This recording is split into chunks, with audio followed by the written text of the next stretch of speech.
इस देश में लाखों बच्चे रोज सुबह उठते हैं, एक ही सपना लेकर, इस बार सिलेक्शन हो जाए। कोई एसएससी के लिए पढ़ रहा है तो कोई यूपीएससी के लिए, कोई रेलवे, पुलिस, टीचर।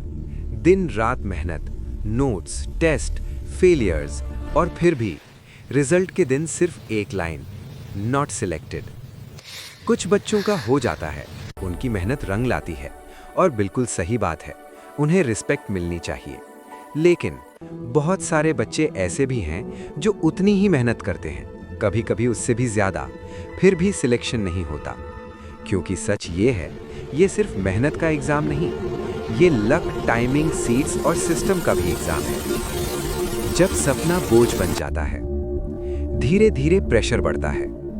इतने साल हो गए, घर वाले क्या कहेंगे, एज निकल रही है, लोग हंसेंगे, और फिर कुछ बच्चे खुद से कहने लगते हैं कि हमसे नहीं हो पाएगा। यहीं से सबसे खतरनाक सोच शुरू होती है। कुछ लोग हार मान लेते हैं और कुछ जिंदगी ही छोड़ देते हैं। ये सबसे बड़ा नुकसान है। एक सच जो कोई नहीं बताता, गवर्नमेंट जॉब एक ऑप्शन है, जिंदगी का प्रूफ नहीं। आप फेल हो गए इसका मतलब ये नहीं कि आप बेकार हो, और आप सिलेक्ट हो गए इसका मतलब ये नहीं कि बस वही सक्सेसफुल है। आज इसी देश में कोई कंटेंट बनाकर कमा रहा है, कोई टीचिंग से, कोई बिजनेस से, कोई फ्रीलांसिंग से, कोई स्किल से, कोई डिजिटल दुनिया से, बिना किसी एग्जाम के, बिना किसी एजेंट के। सवाल ये नहीं है कि जॉब मिली या नहीं, सवाल ये है कि आपने अपनी जिंदगी को सिर्फ एक फॉर्म तक सीमित क्यों कर दिया। अगर इतनी ही मेहनत आप किसी और स्किल में कर दो तो आप इज्जत भी कमा सकते हो, पैसे भी, और सुकून भी।